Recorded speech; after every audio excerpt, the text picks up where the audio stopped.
of the discussion. So thank you very much, Matyáš. Matyáš is lecturer at the University of Belfast after studying in Cambridge and St. Andrews. Is an expert in 19th and 20th century British philosophy and Bergson, and author of a recent brilliant monography on Bergson and philosophy of religion at Routledge. So thank you very much, Matyáš, and to the speakers. Right, thank you. Right, so it's a pleasure to be here. Right, so we've got two fantastic speakers in the session. I just need to check which order they're giving their talks in. Right, so our first speaker is Ming Hon Chu. Are you here? Yes, great. So Ming Hon Chu is a doctoral student at Paris Nanterre. He specializes in phenomenology. His current dissertation is focusing on the methodological problem in Husserl's phenomenology, specifically the problems, the motivations around transcendental reduction.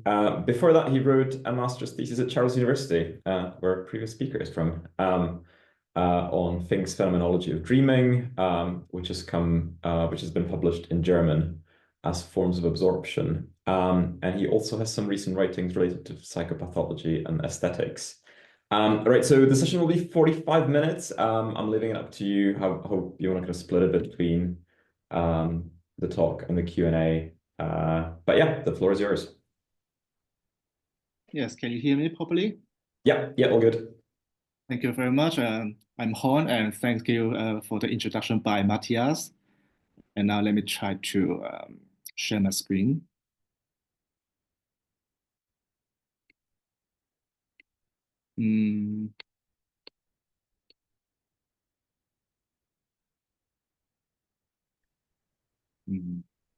I think I'm just sharing my desktop, right? Yeah, that's just your desktop as a whole. Can you see my text? Yeah, that's fine. It might be easier if you switch it into presentation mode, but it's fine as it is. I'm not sure if we can see the bottom of the slide though. This is ideal already. Okay, right. This is not a PowerPoint. That's okay. Okay, great. Now let me start. Thank you very much, and it's great to be here. Yeah, as Leslie mentioned by Matyáš, my main research interest is in phenomenology, especially on the problem of motivations in Husserl's works. This presentation is kind of an extension of my current project or a side project.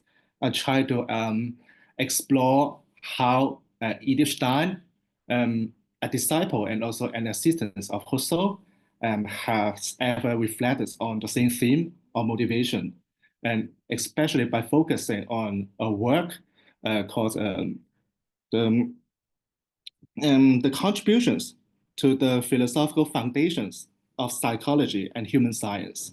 And I will call it the contributions later on, because there we can find abundant analysis on the very concept of motivation. And why I talk about Edith Stein here, because in this work, there are several occasions she talks about Bergson directly. She kind of engaged Bergson in unfolding her own philosophy. And so I think this is a very good occasion to put the two philosophers in dialogue. And I find her discussions on Bergson's philosophy are very helpful in elaborating her own view on motivation, on the problem of motivations. So this is the reason why I choose this topic. But in advance, I have to admit that this is my presentation is more about Stein's phenomenology more than about Bergson. I would expect you, the specialist on Bergson, to leave me some helpful comment later on. So now I'll read the text I have prepared. The appearance of the phenomenological concept of motivation is traceable back Sorry, I have to adjust the screen. Is traceable back to the first publication of the logical investigations in 1900s and 1901. At that time, Husserl still employed it largely in a psychological sense, which he inherits from his predecessors like Christian von Ehrenfels, Wilhelm Wundt, Theodor List, etc. 1 decade later, he re-evaluates motivation in Ideas 1 as a fundamental concept, which regulates the phenomenological sphere.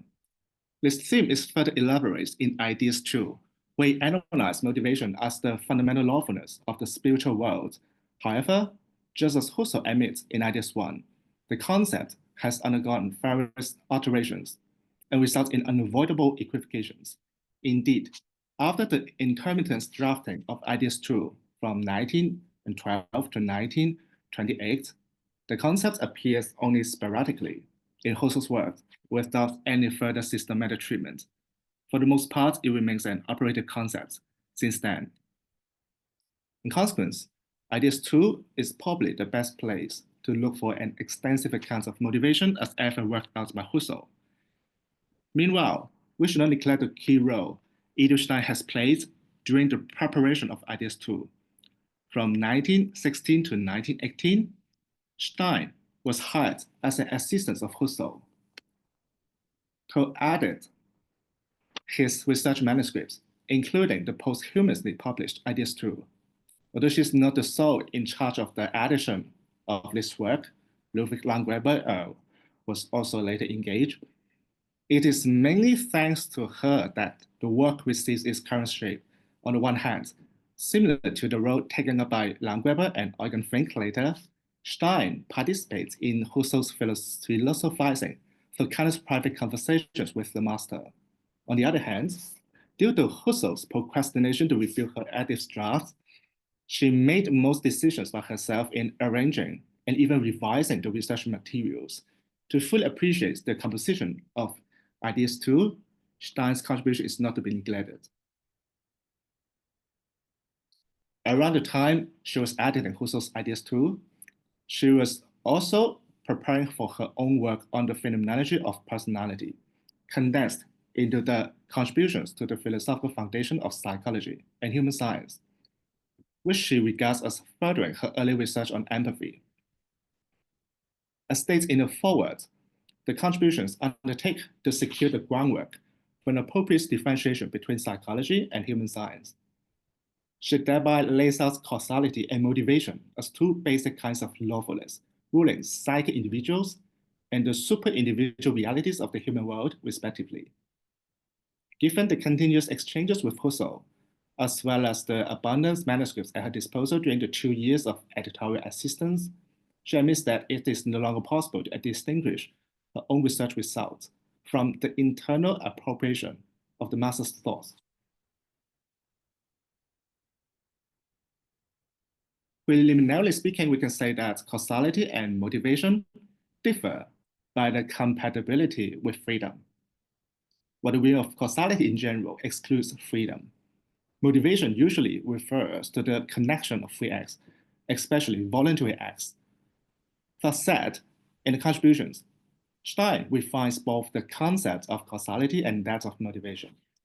She ascribes a specific sort of causality to the psychic realm, namely psychic causality, which is never as exactly measurable as natural causality and allows only probabilistic inference. In the case of motivation, she broadens the usage of the term to encompass the connection of all intentional experience. In contrast to the conventional designation, she believes that the free acts comprise only a particular configuration of what falls under the general structure of motivation. Following Husserl, she considers the mere possession of immanent data as already inherently intentional, which is characteristically pointing at something else. On the basis of immanent data, she adds, arises an intentional act as a new class of experience, which indicates the beginning of spiritual life. In addition to the pointing acts, intentional acts are also temporally indicative of each other, An insight, again, evidently inherent from Husserl. Stein names the appendage of the new acts to the past, apperception, the combination of the co-presence acts, synthesis, and the setting in motion of the later acts by the earlier motivation. In other words, motivation is future-oriented. She separates it from the mere simultaneous or successive assembling or the mere association of experience. She describes it as a specific connection in which one act emerges out of the other, on the basis of the other, or for the sake of the other.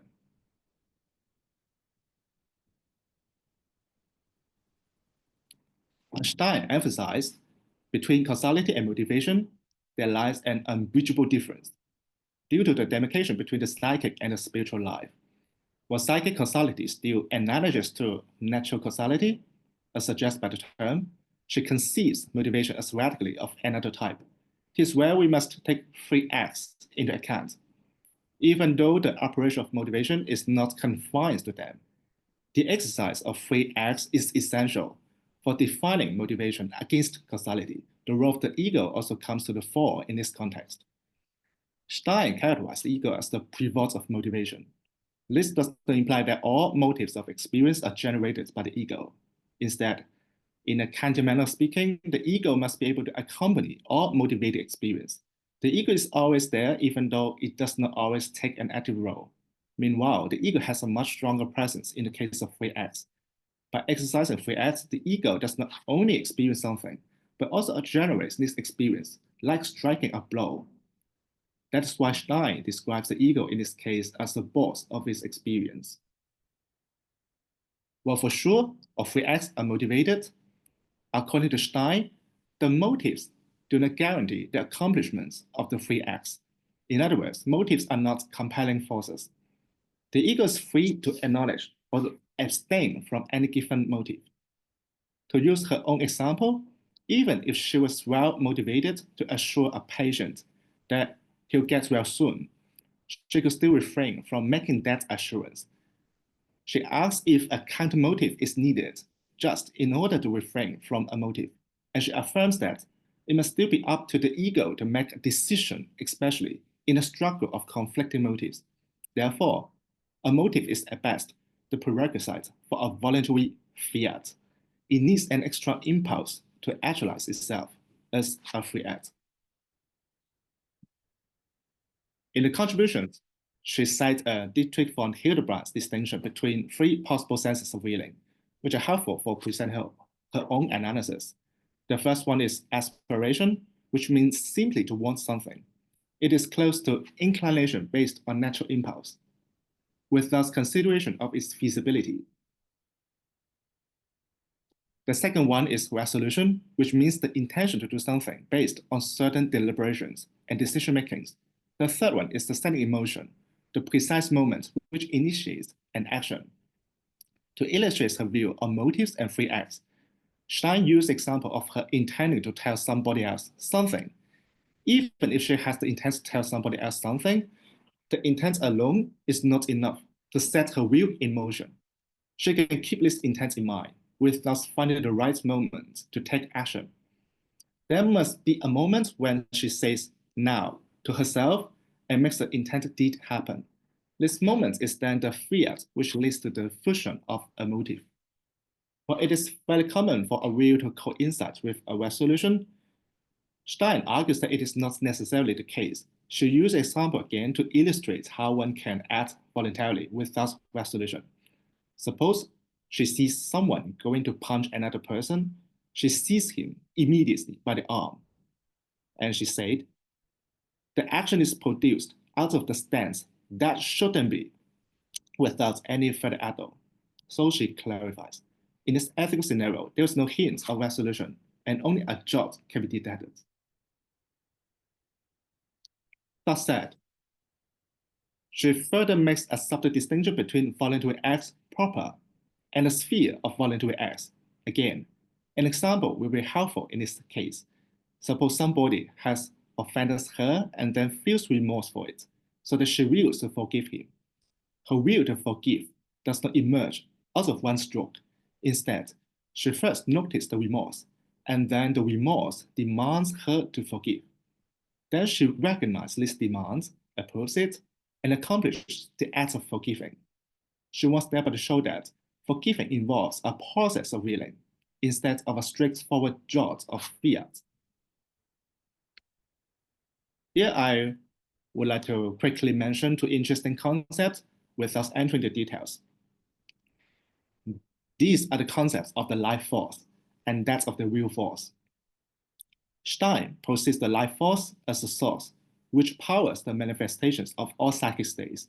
For the most part, it also supports our spiritual activities. Nevertheless, Stein coins another concept, that of the real force, to explain the emergence of free acts. While certainly related, she treats the real force as a separate source from the life force. Both concepts are absent in Husserl's thoughts and belong uniquely to Stein's phenomenology. The concept of the life force originates in the works of Hermann Noether, but it is also available in the works of Theodor Lipps, from whom she probably takes the term. And I see some scholars mention about it, but it remains unsure whether this concept may have some resonance of Bergson's concept of élan vital. And now we go to the part which involves Bergson. In the section on causal rules and determinism of the psychic in the contributions, Stein slightly engages Bergson in illuminating the life force as the field of our psychic life. She characterized the life force as a qualitative manifold, which means that it is not a numerically expressible quantum. Accordingly, every life feeling as a manifestation of the life force is a unique qualia. Even though we can sort out the manifold qualities by simply naming them, like freshness, tiredness, nervousness, etc., she believes it impossible to determine every single quality of life feeling because causal laws cannot apply on the life feeling in an exact manner. Every life feeling, accordingly, forms a continuum of qualities. To state otherwise, there are infinitely many positions between two selected qualities, such that there's no quality right next door to another quality, just like there's no point right next door to another point of a line. To clarify, Stein adds that it is evidently possible to live through a continuum of qualities. It is only impossible to name each of the infinite shades of qualities. This is where she can completely agree with Bergson when he argues that the difference in intensity of the psychic state are in fact difference in quality, which are neither quantifiably measurable nor unequivocally identifiable at all. However, she finds Bergson exaggerating towards another extreme by rejecting any legitimacy in talking about the intensity of a psychic state, even provided that there was no independent part in a continuum. Stein still recognized the possibility to discern the parts of a continuum, albeit unavoidably in an ambiguous manner. An example she takes to refute Bergson is that even though we cannot clearly distinguish every nuance of red, we can at least differ red from blue sharply. The impossibility to distinguish every nuance of life feeling is one thing. To claim that we cannot distinguish any life feeling at all is another thing. And after all, the discussions on causality and motivation, Stein returns to the problem of determination, where we see her engagements with Bergson's philosophy further. She inquires the possibility of foreseeing the psychic occurrence of a person. Then she lists three major factors to take into consideration: the motive, the core personality, and the will. In the third chapter of Time and Free Will, the English translation of the essay, better known as an essay on the immediate data of consciousness, Bergson also responds to the problem of determination based on his understanding of the free act. As recalled by Stein, Bergson asserts that to know about a psychic life means to have lived through it, such that a mere anticipation is never enough to predict the psychic occurrence of a person. Although Stein can agree with Bergson on the insufficiency of a mere anticipation, she again finds him overstating the concrete unity of psychic life. According to Bergson, as elaborated by Stein, all experience fuse into a concrete unity.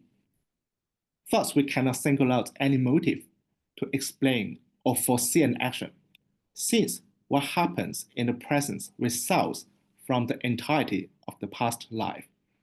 Nevertheless, Stein insists that a motive indicates a range of possible actions.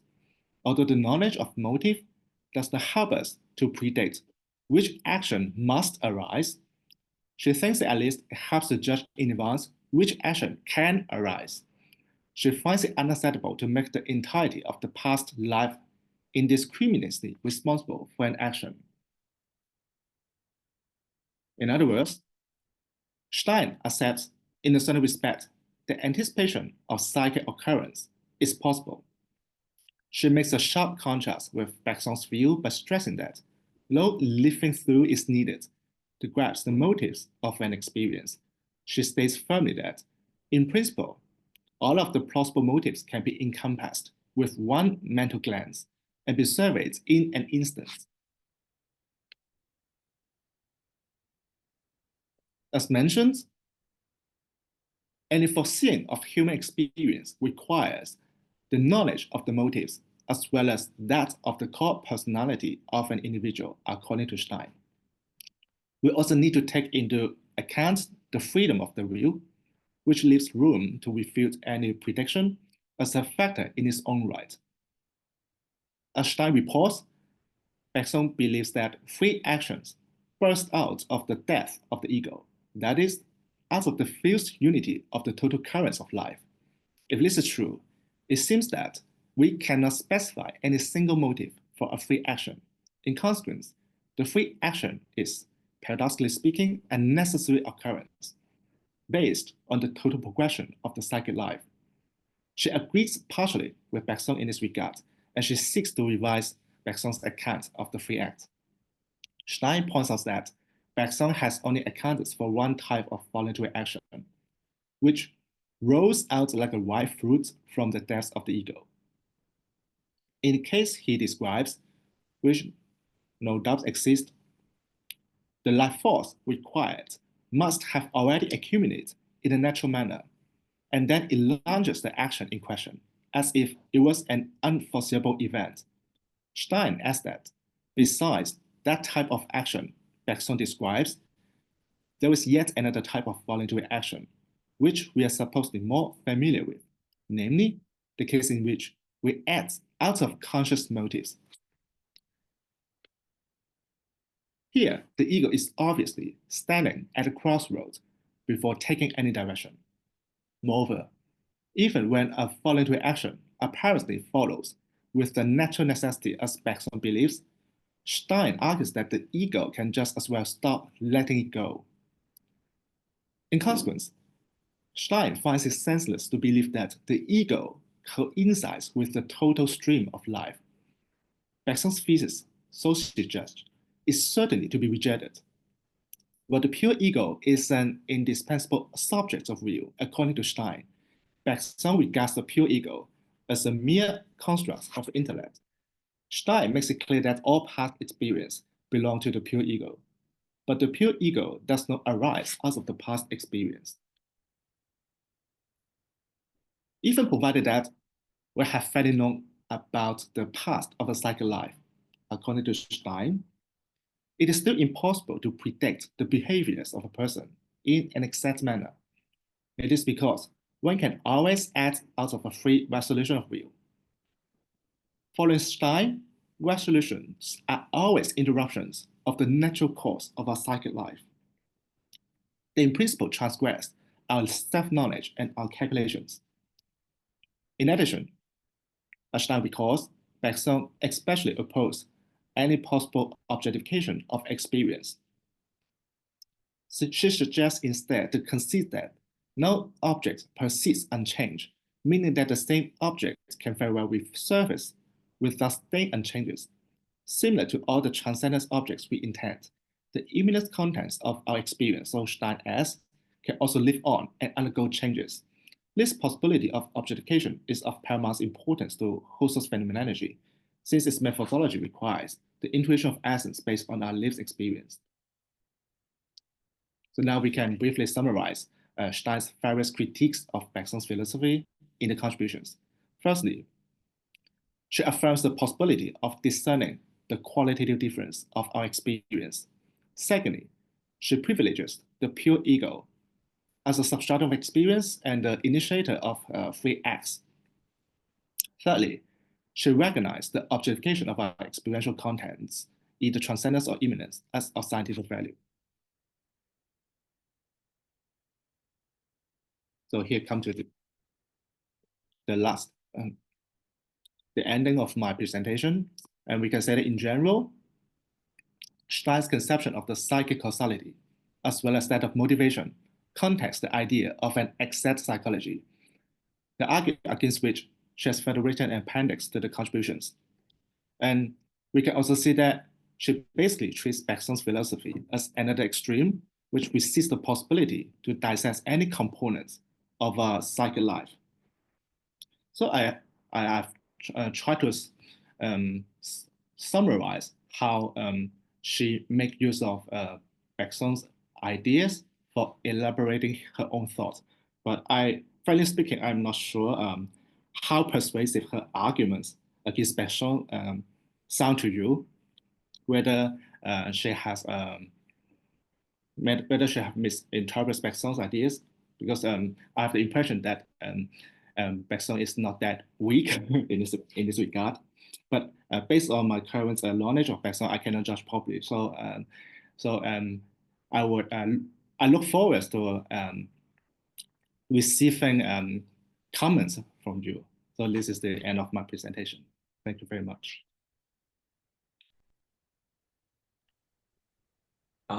Fantastic. Thank you so much for that, for the talk. Right, we've got about 15-ish minutes for questions. If you could please raise your hand. You have a question.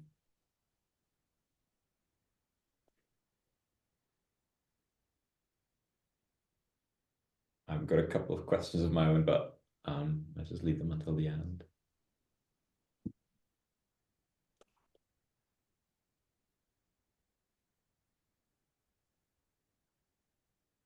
Right, Katrina has a question.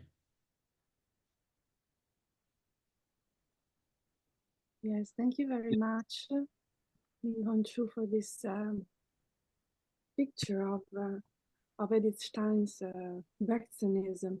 It's a very informative question. You mentioned also Theodor Lipps and this context and the discussions of the time on empathy, I guess, was on the foreground of your of science inquiry on when she develops the question of the relationship of the self to the whole of life. And I was wondering whether she directly refers to Bergson on the subject of empathy, and if she does this, have you already? Does she consider also Max Scheler's work? I think they were very close in Göttingen at the years when he was writing the first edition of the Sympathy book, and also he was writing a first very popular essay on the philosophy of life and Bergson in 1913. So probably that might also be some sources of Stein's work. That's really an informative question to understand which can be the sources and the possible filters for this transfer of Bergson in the Göttingen phenomenological circle. Thank you. Thank you very much for your question. Actually, to prepare this presentation, I have read parts of your work, your book on the on the exchange between Bergson and some German philosophers. It helps a lot. And talk about empathy, maybe let me add some background knowledge about her in particular. She has written a work as a dissertation on empathy, and she decides to focus on empathy because at that time she finds it a central issue, a central theme in Husserl's phenomenology, because we need intersubjectivity to ground science as such. And to understand what intersubjectivity is, we need to understand how we can comprehend another ego. That's how Husserl proposed empathy as a phenomenological theme. But at that time, Stein finds Husserl's reflection still not detailed enough. So she decides to work it out on by her own. And then after her dissertation, she decides to work on the works I have just presented, the contributions. The theme is the person or personality, because he thinks that this is a continuation of the theme on empathy, and we need to engage with other ego, to empathize with other ego. We end up in the question of how to understand another person. That's why he engaged with the question like, how can I foresee the psychic states or the actions of another person? And fairly speaking, I haven't roughly read her dissertation yet on empathy yet, the famous book. But I know I skimmed through some information. I know that she has mentioned Bergson slightly there already, especially I think the third most important work, L'évolution gratuite. But I haven't go into the details in that book yet. But in this work, in the current work, the contributions, he obviously cites Bergson on many occasions, and he also talked about, as I have mentioned slightly, he partly agreed with Bergson's view on living through. We need to live through a psychic life in order to understand this person. So, reported by Stein, and he thinks that the process of living through unavoidably, at least partially, involves the empathizing experience. So she mentions, she made this remarks in passing. I think this is one of the connections that we can find regarding the field of empathy between these two philosophers. And if I may add some more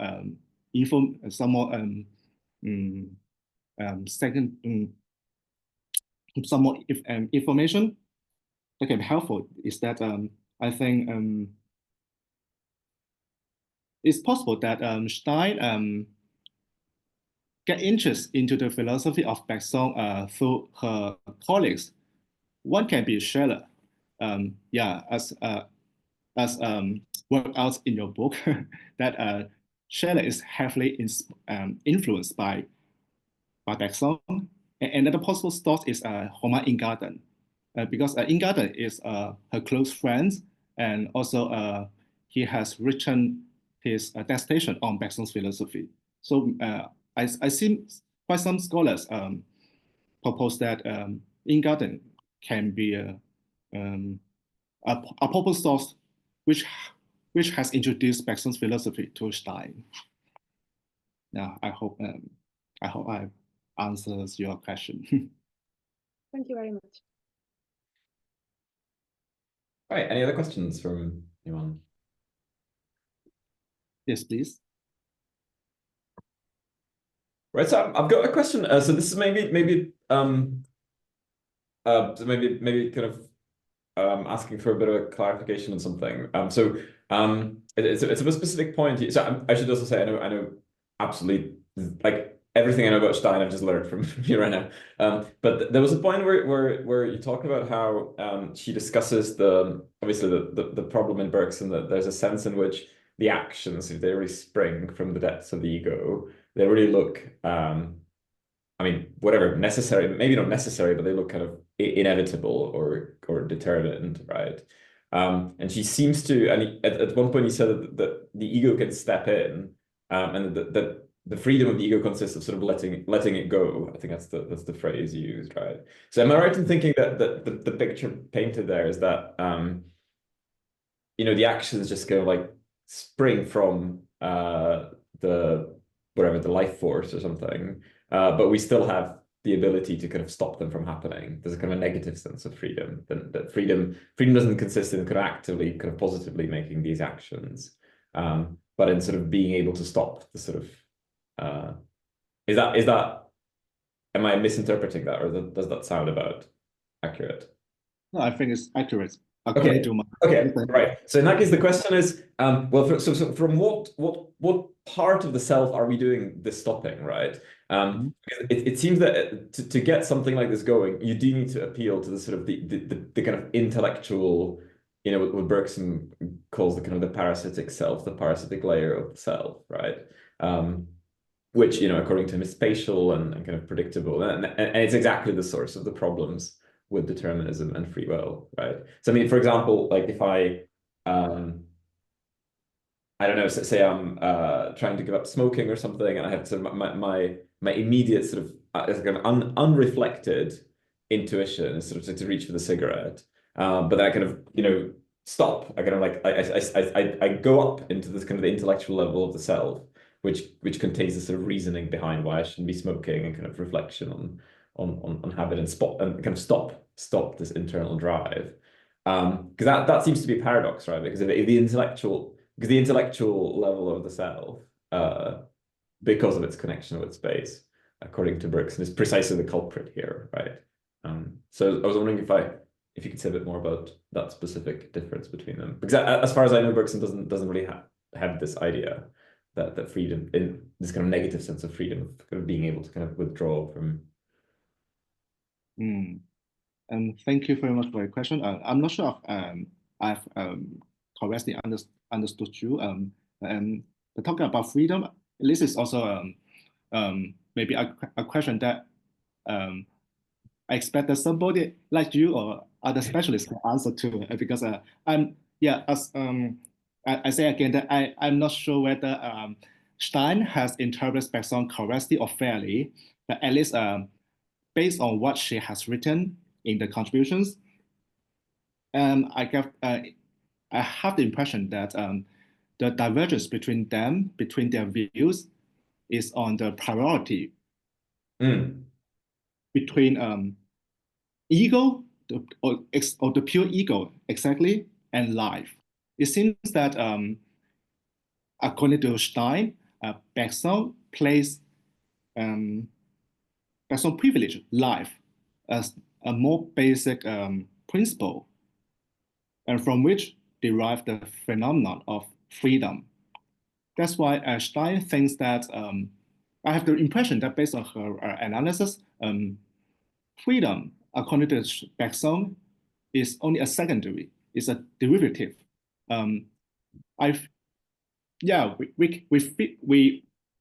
We can feel free and make a decision. Say I can choose to stop attending this conference and leave right now. I have the possibility. I have the choice to do so, and I feel like I'm at this choice is at my disposal. But according to Stein, Bergson's philosophy would make a free act, in fact, a natural consequence, which cause is unaware by me right now, because behind, under my consciousness, there is the whole progression of life, which kind of determine or drive me to make a decision, which is apparently free. But according to Stein, she inherits the idea from Husserl, the phenomenology of Husserl, that behind every action, there is always the pure ego. The pure ego should be more foundational to all experiential manifestation. So that's why she tried to make a sharp contrast with Bergson. But I'm not sure if her reading is sympathetic enough. Okay. No, that's very helpful. Great, fantastic, thank you. All right, we still got about sort of a minute or two. Does anyone have any other questions before we wrap up? No. Right, in that case, thank you so much again, Hon. That was fantastic. And thank you for coming to the session. I would clap, but I don't know how to play the button.